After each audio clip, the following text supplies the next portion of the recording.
continuación, invitamos a la conferencia magistral con el título Resignificando la paz y la democracia para el desarrollo y la justicia social, a cargo del expresidente de Chile, Ricardo Lagos.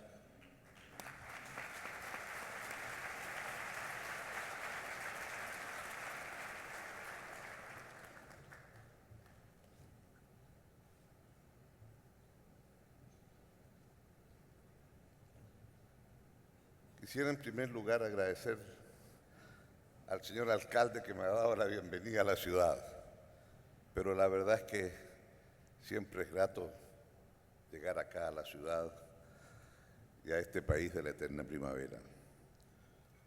Y quisiera comenzar agradeciendo en primer lugar las atenciones que me ha dispensado el presidente de la República en medio de todas sus actividades.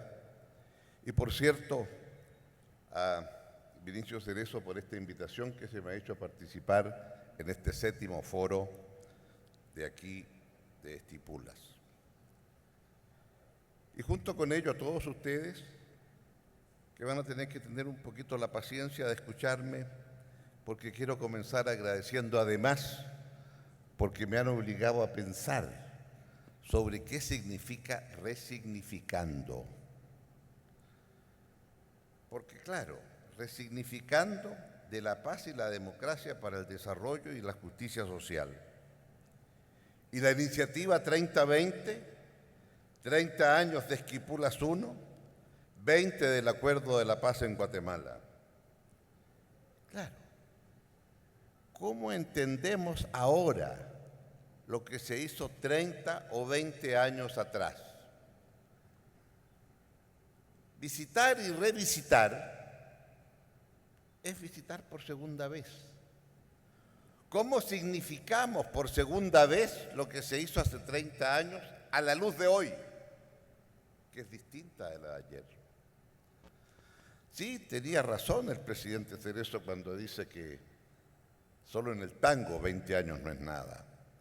Porque en estos 30 años dificulto que a nivel global, a nivel latinoamericano y a nivel de cada uno de nuestros países haya habido cambios tan radicales que muchos hablan de un cambio epocal, que estamos transitando de una a otra época de características muy distintas. Pues claro, el 86 todavía no se caía el muro de Berlín. Pues claro, todavía no habíamos visto que se cayera también esa otra estantería que se edificó a través de un neoliberalismo rampante y que se vino abajo en la crisis del 2008.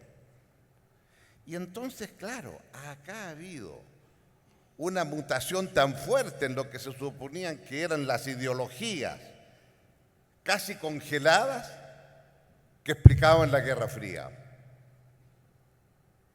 Y ahora, claro, vivimos en un mundo distinto, porque uno podría decir que la Guerra Fría fue el último momento en donde había un cierto equilibrio de naciones, los de aquí y los de acá. Equilibrio que algunos dirían es por tal vez el monopolio nuclear y el monopolio del terror. Y eso terminó, por suerte. Y junto a eso, ha habido también la otra revolución más profunda de las tecnologías de la información y el conocimiento que están cambiando todo. Están cambiando la forma de mirar la política, la forma de mirar la economía, la forma de mirar las políticas sociales. En definitiva, están cambiando la forma como acostumbrábamos a tratar cada uno de estos temas y en donde todavía estamos en medio de la gran ola de esta revolución que no termina de caer y no sabemos todavía a dónde nos va a conducir. Lo que sí sabemos es que esta ola nos obliga a resignificar Estipulas de una manera distinta. Y entonces, cuando agradezco esta invitación, la agradezco, claro, porque resignificar implica y significa cuál era el contexto en ese momento que rodea el hecho histórico del 86 y la foto de los en ese entonces jóvenes presidentes que se asoman a un balcón y que hemos visto acá reproducida. Y claro, ese contexto y ese momento son distintos al de hoy. Pero, ¿qué es lo permanente? Lo permanente son los valores, los principios que inspiraron a esos 5 presidentes que siguen hoy más vigentes que nunca, pero que interpretarlos a la luz de hoy nos obligan a tener una mirada distinta de la que se pudo haber tenido ayer. Entonces, creo que aquí, cuando se produce el tema de estos grandes cambios, es cierto, estos grandes cambios han sido muy grandes.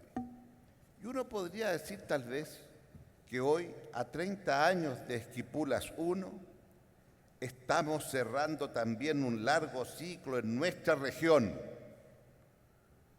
porque la firma de la paz de la última guerrilla que aún queda en la región, la que va a firmar el presidente Santos, es el fin del ciclo. El ciclo que se inició en Esquipulas y que se termina en este año 2016. Fíjese usted, 30 años después.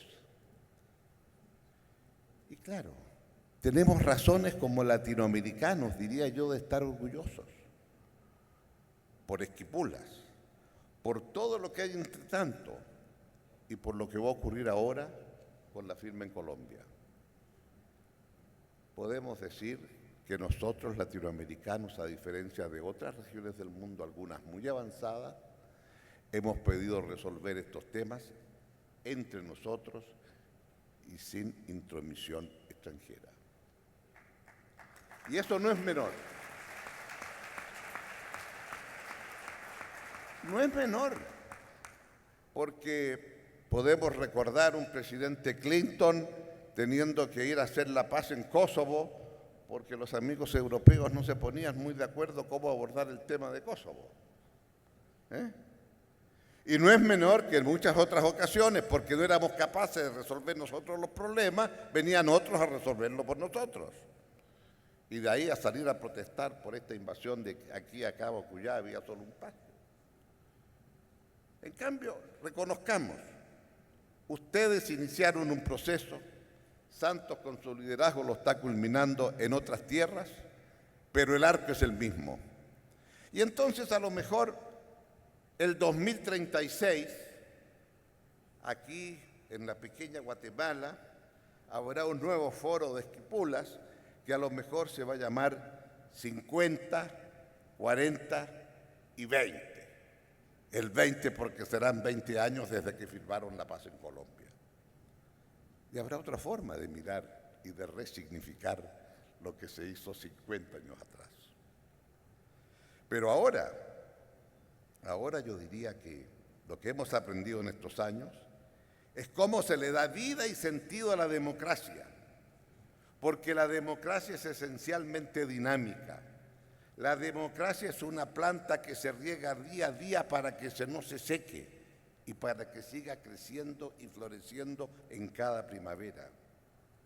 Y a veces se nos olvida, porque como muy bien se ha dicho aquí, la democracia no es un punto de llegada, es el punto de partida para ir entendiéndonos y resolviendo nuestros temas.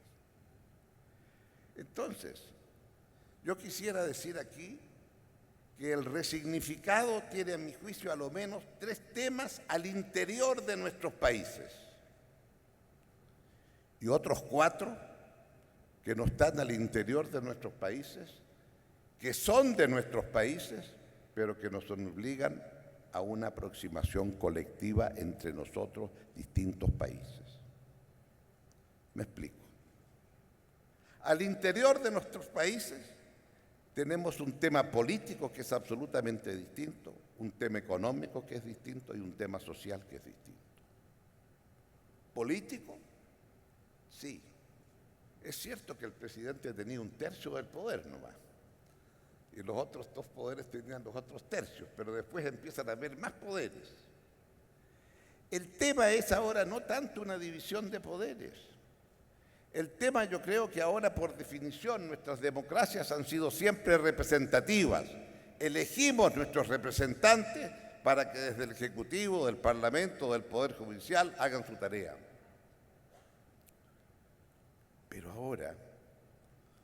ahora las cosas han cambiado.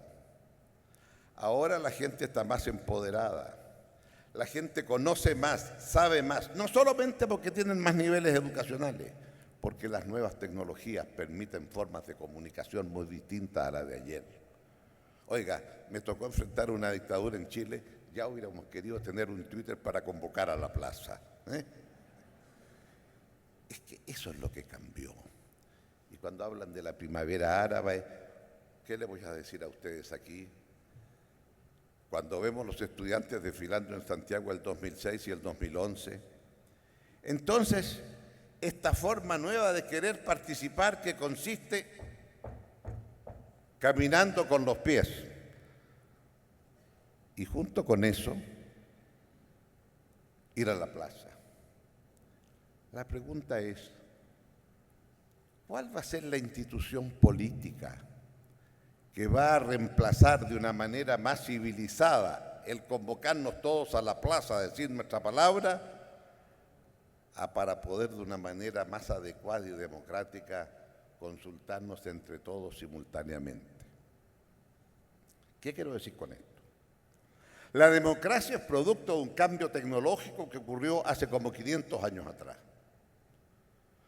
Porque el señor Gutenberg, que inventó la imprenta en Alemania, la inventó con el propósito de producir una Biblia que cada uno la interprete como le parezca. Pero pasaron 130 años hasta que a alguien se le ocurrió, a partir de la imprenta, producir algo que ahora llamamos el diario.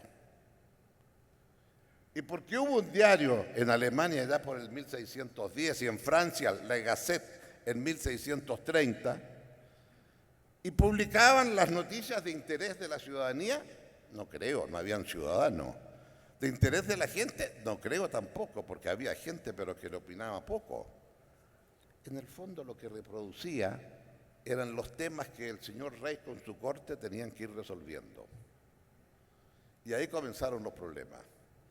Porque tan pronto todos los que sabían leer podían ver los temas que quería resolver el rey, pasaron otros 100 años para que unos filósofos en Francia dijeran, pero hombre, ¿qué va en esto? No se decía que mujer en aquellos tiempos, solo que hombre, pero hombre. Pero hombre, ¿qué quiere decir esto? ¿Por qué va a resolver el señor rey? ¿Por qué no hacemos una democracia?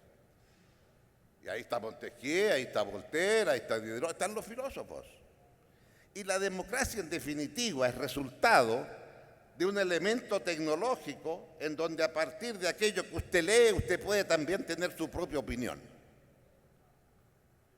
Y la democracia a partir de eso consistió en aquello, en que al principio solo los que sabían leer y escribir, apareció la radio y también los que podían escuchar y por lo tanto el voto al analfabeto. En el intertanto, por supuesto, el voto censitario solo a los que tenían bienes se amplía a todos y luego finalmente, como es obvio, el voto femenino. Pero digámoslo, la democracia consiste totalmente en partidos políticos que organizan ciertas ideologías, líderes que hablan, ciudadanía que escucha y vota. Sí, cuando usted se enoja mucho, manda una carta al director y la publica el diario. Pero no hay una interacción. Hoy, la interacción es de una relación de horizontalidad absoluta. Usted no alcanza a comentar lo que estoy comentando aquí ahora, y si lo están transmitiendo por streaming, no quiero ver lo que me están diciendo en el Twitter. ¿Qué hace el señor Lago allá en Guatemala? Mire, porque no hizo tales y cuales cosas cuando fue presidente en Chile. Es otro mundo. Pregunta, ¿y cuáles van a ser las instituciones políticas? Porque lo que el ciudadano está diciendo, sí señor, yo sé que la democracia tiene que seguir siendo representativa, sino ¿cómo nos entendemos? Solo en Atenas, en la de Pericles, cuando se juntaban el día domingo, ¿verdad?, dice que aproximadamente 500 varones, no participaban las mujeres, no participaban los esclavos, pucha, muy reducido. Y esos 500, claro, hablaban unos a otros simultáneamente. Pero hoy día, estas nuevas tecnologías nos han convertido a todos que la red es la nueva plaza de la democracia de Atenas. Y todos hablamos con todos y todos nos decimos de todo. Y por lo tanto, ¿cuál va a ser las instituciones que van a permitir tener democracia representativa y cuánto de participativa? Sí, yo sé, es complejo. Puede haber populismo. Algunos quieren gobernar por la punta de plebiscitos. Pero fíjese usted que cosas como el referéndum revocatorio, que en Venezuela está tan de moda, bueno, en muchos países empieza a surgir el referéndum revocatorio. En Chile tenemos un gran debate constitucional y hicimos en la red, paso un aviso comercial, en una fundación que tengo, hicimos una red para ver si se puede escribir una constitución entre todos, en que cada uno daba sus ideas y los señores juristas lo escribían como corresponde. Y surgió algo interesante, 590 ideas al final de decenas, cientos de miles que participaron en este debate. Bueno, ahí el referéndum revocatorio va ganando lejos. Pero todo tiene un problema. Si usted establece la institución referéndum revocatorio, que a mitad de periodo la ciudadanía con un porcentaje de firmas puede pedir que a este tío o tía que elegimos lo queremos revocar y que se vaya a su casa porque no lo está haciendo bien, bueno, quiere decir que como resultado de esa institución, todos los temas difíciles que hay que abordar los dejo para la segunda parte de mi periodo presidencial y no la primera. ¿Es buena esa institución o no es buena? Estos son los temas que van a surgir y que se van a debatir. Estuvo acá el presidente Mujica. Bueno, los amigos uruguayos pueden derogar una ley aprobada por el Parlamento si un número significativo de ciudadanos lo pide y ese plebiscito tiene un número de participación ciudadana como para que sea vinculante y la ley se deroga. En Finlandia, el Parlamento tiene un sitio web, el sistema parlamentario, y en ese sitio web los señores parlamentarios pueden decir, pido que este proyecto de ley se envíe a consulta ciudadana. Y ese proyecto de ley lo ponen en el sitio web del Parlamento de Finlandia y la ciudadanía opina. No es vinculante, pero la ciudadanía opina sobre lo que tienen que resolver los señores parlamentarios. Y a la inversa, si la ciudadanía pide que un determinado tema sea debatido por el Parlamento está obligado a hacerlo si hay un número de ciudadanos que la convalida. Bueno, entonces estamos entrando a un terreno proceloso. Entonces yo digo, ¿cómo se va de la plaza a la asamblea? ¿Cómo se va de la plaza a una institución política civilizada? De manera entonces de tener una herramienta. ¿Está usted de acuerdo con la moción A? Marque 1. Con la B, marque 2. No quiere decir nada, marque 3. Y todos vamos a votar, ¿verdad?, desde este aparatito. Es otra forma de pensarlo. Sí, yo sé, los suizos tienen referéndum para todo, pero para eso me dicen hay que ser suizo. Pero nos vamos a ir acostumbrando a eso.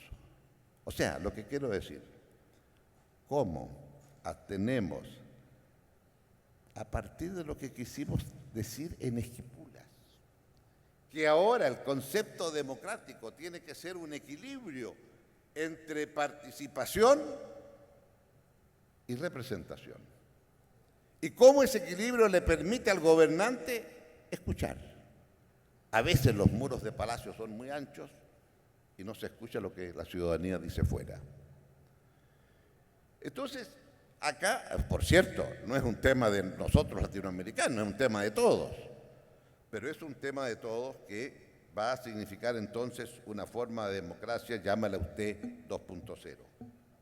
Primera forma de cómo usted resignifica el concepto democrático en lo político 30 años después de Esquipula.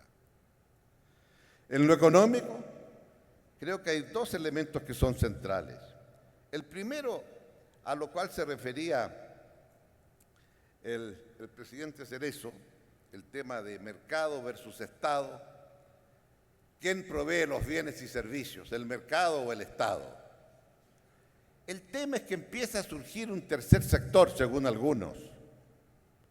Un sector que no es ni el Estado ni el mercado, sino es un sector producto de la interrelación de los seres humanos a través de la red y que empiezan a crear un sector de libre acceso. Como dice Jeremy Rifkin en un libro de un título atroz, que a mi juicio nadie lo va a comprar con ese título, hacia la sociedad de costo marginal cero. ¿Quién va a comprar aquello? Pero eso lo que está diciendo es que por la red hay un conjunto de bienes y servicios que están teniendo un carácter casi gratis y que antes no lo eran. ¿Cuánta gente se ganaba la vida vendiendo enciclopedias o diccionarios? Y hoy día, bueno, Wikipedia resolvió el problema hace mucho tiempo y hasta el diccionario de la Real Academia ahora es online. Y eso está ahí. El costo es casi cero. El costo de tener el instrumento necesario para entrar.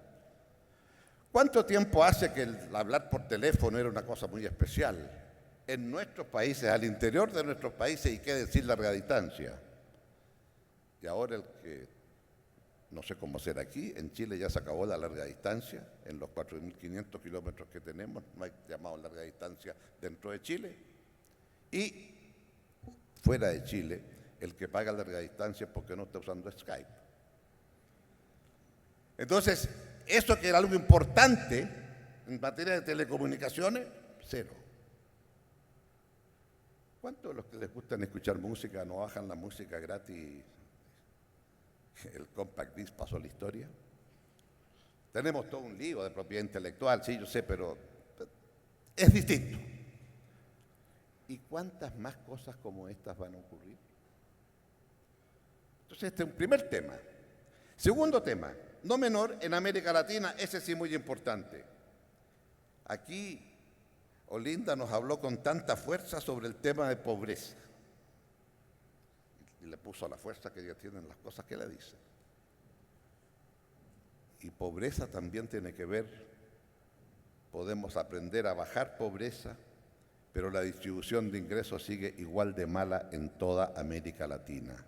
Y mi país,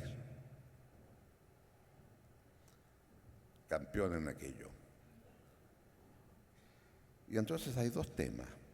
Uno es bajar pobreza, que hemos aprendido a hacerlo y a hacerlo bien en muchas partes, y lo hemos logrado. Y otra, el que bajar pobreza no significa mejorar distribución de ingresos. Y aquí entonces la exhortación que hacía el presidente Cerezo al mundo privado, yo la quisiera concretar en algo muy simple y definitorio. Quisiera que cuando se pagan impuestos en un país, hay una diferencia en la distribución de ingresos antes de pagar los impuestos y después de pagar los impuestos. En los países ricos de la OECD, la distribución de ingresos medida por el índice de Gini es 0,48 antes de impuestos, 0,32 después de impuestos. 16 puntos mejora la distribución de ingresos después que se pagan impuestos. En América Latina, si hay una diferencia de 1 o 2 puntos es mucho, es prácticamente igual antes de pagar impuestos y después de pagar impuestos. Quiere decir que el sistema tributario no es de lo más equitativo. Y este es un tema que arrastramos todos, lo tenemos un poco oculto, no nos gusta decirlo.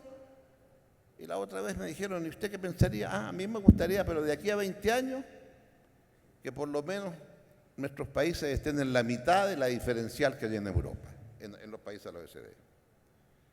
Y eso es una forma de medir, pero indudablemente que desde el punto de vista económico tenemos una tarea pendiente, por una segunda razón.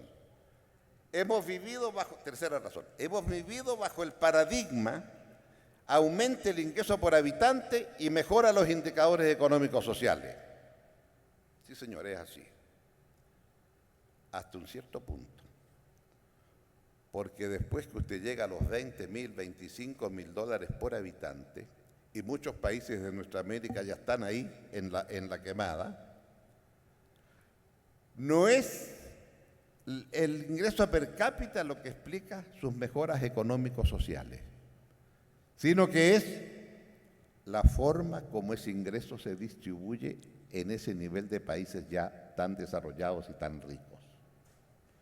Y eso explica que Nueva Zelanda, para qué decir los países escandinavos, pero Nueva Zelanda, que tiene un ingreso un tercio menos que el de Estados Unidos, en términos per cápita, los indicadores son infinitamente superiores a los de Estados Unidos en esperanza de vida, en nivel educativo, en número de reos en la cárcel, en número de homicidios, etcétera, etcétera. Cualquier indicador que tome lo tiene mucho mejor. Entonces, si tenemos una pésima distribución, vamos avanzando, este es el primer tema muy crucial. ¿A dónde queremos estar? ¿En Nueva Zelanda o queremos estar en Estados Unidos? Desde el punto de vista de distribución de ingresos. Y todos calificamos ahora para Estados Unidos o peor que Estados Unidos. Entonces aquí es un tema muy fundamental, de que es lógico que hemos puesto un gran esfuerzo en aumentar el ingreso per cápita por habitante, pero este tema es fundamental. Y hay un segundo tema, y ese es un cambio de paradigma que va a ocurrir.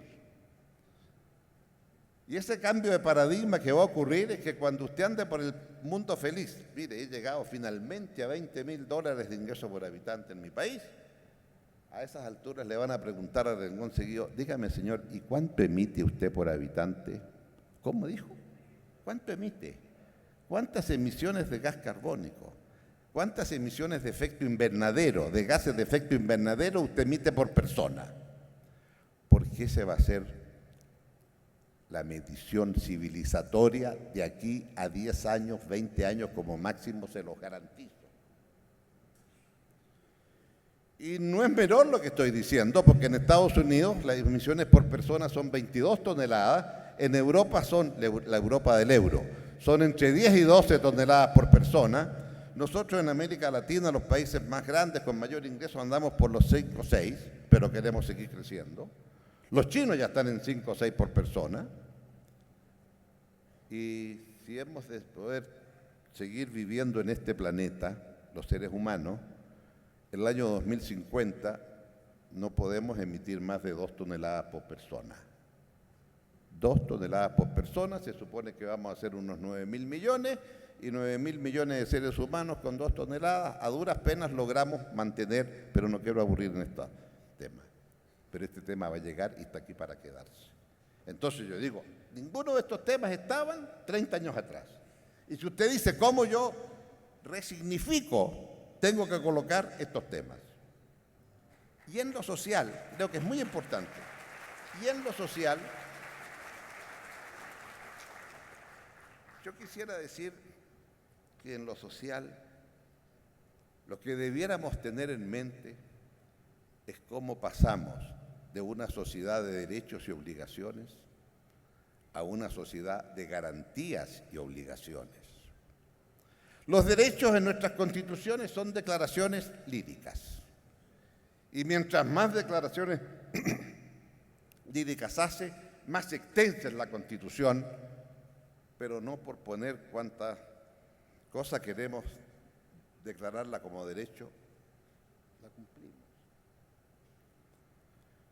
Entonces, establecí en Chile un sistema de patologías que iban a tener la garantía que esas patologías, si usted las tenía, tenían 3 garantías. Atención en un hospital de calidad, en un tiempo determinado, y si no tenía para el copago lo hace el Estado. Única forma que nos entendamos que estamos garantizando un derecho. Y claro, hoy día esas garantías, esas patologías, son más o menos el 70% de todas las atenciones hospitalarias. ¿Por qué lo digo? Porque a la larga, si usted está en condiciones de poder, a medida que el país crece, incorporar nuevas patologías, al final usted puede garantizar salud a todos. Pero esto es fácil decirlo aquí. Implementarlo es bastante más difícil. Y entonces aquí introduzco un elemento a favor. Todas las políticas sociales que podemos pensar van a ser fuertemente afectadas, para bien, por las tecnologías de información y conocimiento. Una de las patologías en Chile está garantida diálisis. Y en diálisis gastamos una cantidad de recursos que es equivalente a toda la deuda hospitalaria. Enorme cantidad de recursos en diálisis. Y los sabios me dicen que si usted detecta a tiempo los problemas del ser humano que va camino a diálisis, con unas cuantas pildoritas los resuelve. El problema es detectarlo a tiempo. O sea, me dicen, el 90% de diálisis que hoy usted gasta en Chile lo podría haber evitado si hubiera tenido mecanismos de prevención. Y ahí entra la nueva tecnología, porque con un aparatito hágase un clic acá en el dedo para sacar la gota de sangre y si tiene un sistema adecuado, aprieta el botoncito en el mismo aparato con que se saca la gota de sangre y esa gota de sangre y el resultado de ese análisis le va a llegar al consultorio donde usted está inscrito y el consultorio va a ver que sus indicadores obligan a tomar cierto tipo de medidas y necesitan entonces empezar a mandarle una orden al laboratorio para que a ese señor o señora le llegue el medicamento adecuado. Otra forma de pensar. Estas cosas son reales hoy. No quiero referirme a ciertas cirugías que se hacen hoy simultáneamente, un médico, un cirujano, 4 o 5 cirugías simultáneas con 4 o 5 robots y lo que hace el señor cirujano es ver que los robots estén haciendo la tarea que tienen que hacer. Entonces, a ver, ¿cómo planteamos el tema de las políticas sociales? ¿Cómo introducimos estos elementos? A 30 años de Esquipula. Entonces, si no somos capaces de entender esto, entonces quiere decir que como dirigentes políticos no estamos a la altura. Sí, hemos sido expresidentes, pero la obligación de un expresidente es mirar a la próxima generación y no tiene problemas porque no hay próxima elección. Y esto me parece que es muy fundamental.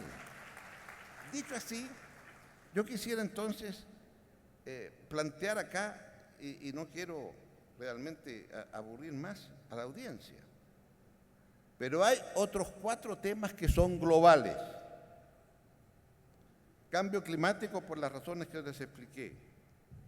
Migraciones, drogas, paz y seguridad. Y de estos temas, cambio climático tiene un tratamiento especial, la cumbre de París, todos lo conocemos, pero los otros 3 son temas que aquí en Guatemala, aquí en Centroamérica son cruciales en materia de seguridad, en materia de migraciones, en materia de drogas. Pero seguridad y paz, migraciones y drogas no son temas de política doméstica. Los otros 3 que he mencionado sí, abordémoslos cada uno en nuestros países y aprendamos unos de otros. Pero estos yo creo que requerirían un Esquipula 3. Porque aquí sobre estos temas tenemos que hablar desde aquí al mundo y digámoslo claramente al mundo desarrollado en particular. Y lo que estamos viendo hoy en ese mundo desarrollado es algo que nunca pensamos que íbamos a ver. Que alguien que diga que va a hacer un muro y que ese muro lo va a pagar México. Yo lo único que quiero decir, cuando llegue ese momento, todos seremos mexicanos y vamos a protestar de ese muro, porque nos afecta a todos como latinoamericanos. Lo que nunca pensamos era que alguien que dijera barbaridades de ese calibre podía tener una nominación de un partido en los Estados Unidos. Y ojo, esto, uno mira hacia Europa, estos resabios de un nacionalismo que no estábamos acostumbrados a ver desde hace más de 100 años, desde hace más de 70 años. Ese nacionalismo que se tradujo en fascismo y nazismo en Europa, y para el cual entonces significó la Segunda Guerra Mundial, significó Naciones Unidas, significó la Carta de los Derechos Humanos, significó cómo el ser humano se ponía de pie y decía no más guerras y a este mundo vamos. Y ahora uno puede menos que ver con preocupación lo que está ocurriendo.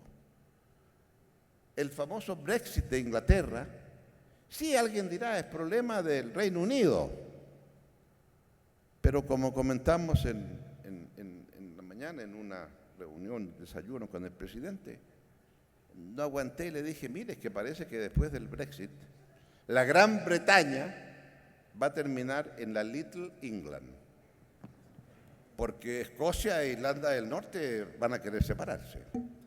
Entonces, son temas que nos tienen que hacer pensar que el tema migratorio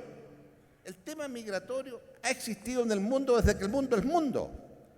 Como dice ese gran escritor que fue Carlos Fuentes, en América todos somos migrantes.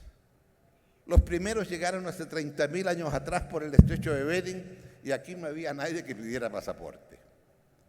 Y después llegaron 500 años después otros señores desde España, después otros llegaron de África y ahí nos fuimos diciendo, pero todos somos migrantes. Y ahora hablamos de la globalización, sí, globalización, hacemos clic, miles de millones van para allá, miles de millones, y lo único que no puede migrar hoy día es el ser humano. Siempre el ser humano va a buscar migrar. Y no le gusta cuando uno le recuerda a los europeos, oiga, pero ustedes se desarrollaron gracias a ¿cuántos migrantes que mandaban a América? Irlanda eran 8 millones, producto de una infección que entró a las papas, se morían todos de hambre, tuvieron que empezar a mandarlos todos a Estados Unidos y quedaron a 4 millones. Entre los que morían, producto y los 4 millones. Entonces, acá hay un tema muy profundo, el tema migratorio. Y, quiero decir esto, en mi país, hoy día tenemos una población que casi un 10% es migrante de los países vecinos. Y me preocupa los arrestos de xenofobia, de situaciones que no son fáciles de controlar. Y es tan fácil la demagogia, ¿verdad?, en este tema. Entonces, cuando me dicen problema de política doméstica, migraciones no. Eso es tema de todos. En que primero tenemos que la dignidad del ser humano. El que quiere migrar tiene derecho a migrar. Porque está en la esencia del ser humano. Si mis condiciones aquí creo que no son adecuadas, pues quiero ir a explorar otros mundos. Y que se entienda que eso es parte de la riqueza de un país. El que lleguen de otros mundos. Y creo que eso es la forma civilizada de entendernos en el planeta. ¿Y qué decir de las drogas? Que ustedes lo están viviendo. Y el drama de los mares, y todo lo que ustedes saben mucho mejor que yo, en gran medida es por el éxito que hubo en Colombia, ¿verdad? Primero, en derrotar la guerrilla y el narco que estaba vinculado a ello. Y segundo, los sistemas satelitales que detectaban las drogas que se iban por el Mar Caribe y que cuando eso fue imposible, las drogas empezaron a caminar por el territorio como lo estamos viendo. Y en consecuencia, aquí lo que hay es un tema en que, claro, las drogas se producen aquí, pero el 25% se consume en Estados Unidos y otro tanto similar en el de Europa desarrollada. Entonces, dígame usted, y no quiero preguntar cuántos túneles se descubren del lado mexicano y cuántos túneles se descubren del lado norteamericano. Una pregunta indiscreta.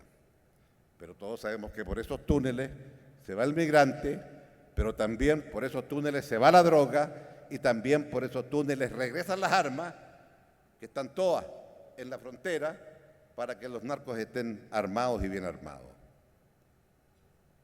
Entonces, lo que quiero decir es que si este no es un tema que no puede ser tratado como política doméstica, y entonces yo digo, es posible frente a este tema un Esquipulas 3, en donde pueden haber más socios que los 5 originales que quisieran participar también en un debate de esta envergadura y decir, ¿cómo nosotros explicamos esto?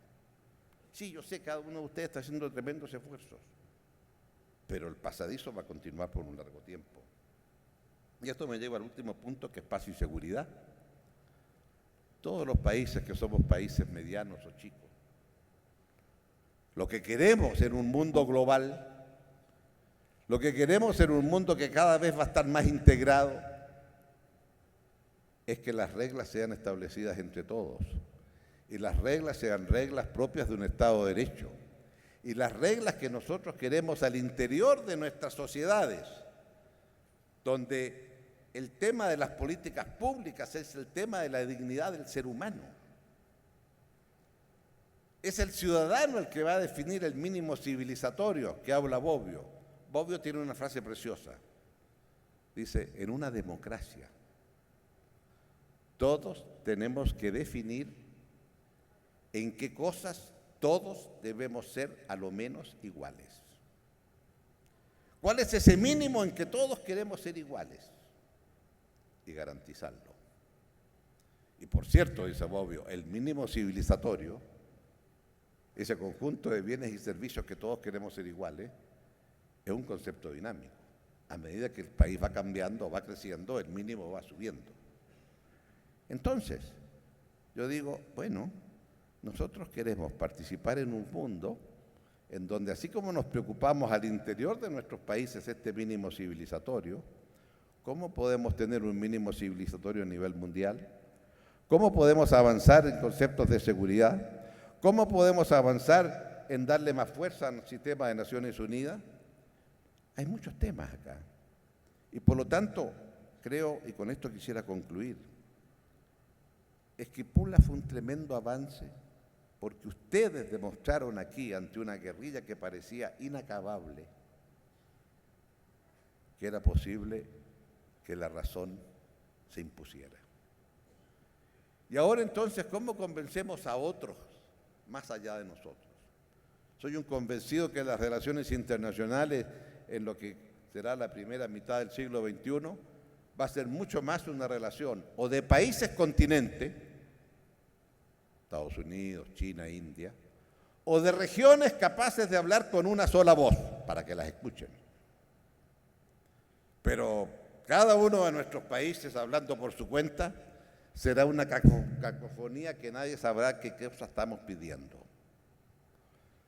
Entonces, claro, cuando yo digo el resignificado de Esquipulas, dije, bueno, es que a lo mejor estos temas que son temas de la agenda global, que no sacamos nada con una reunión bilateral con los poderosos del mundo, decirle, mire, tengo una idea, no.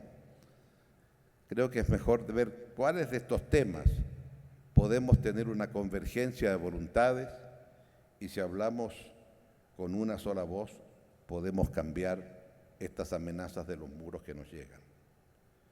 Si hubo algo importante, Esquipulas, es que ustedes enseñaron cómo construir puentes para lograr la paz. Ahora, cuando algunos en el norte quieren muros, respondámosles con los puentes que queremos construir para entendernos, para ser todos iguales en dignidad como seres humanos. Después de todo, ese es el sentido por el cual se está en la actividad pública. Alcanzar el desideratum que todos somos iguales en dignidad.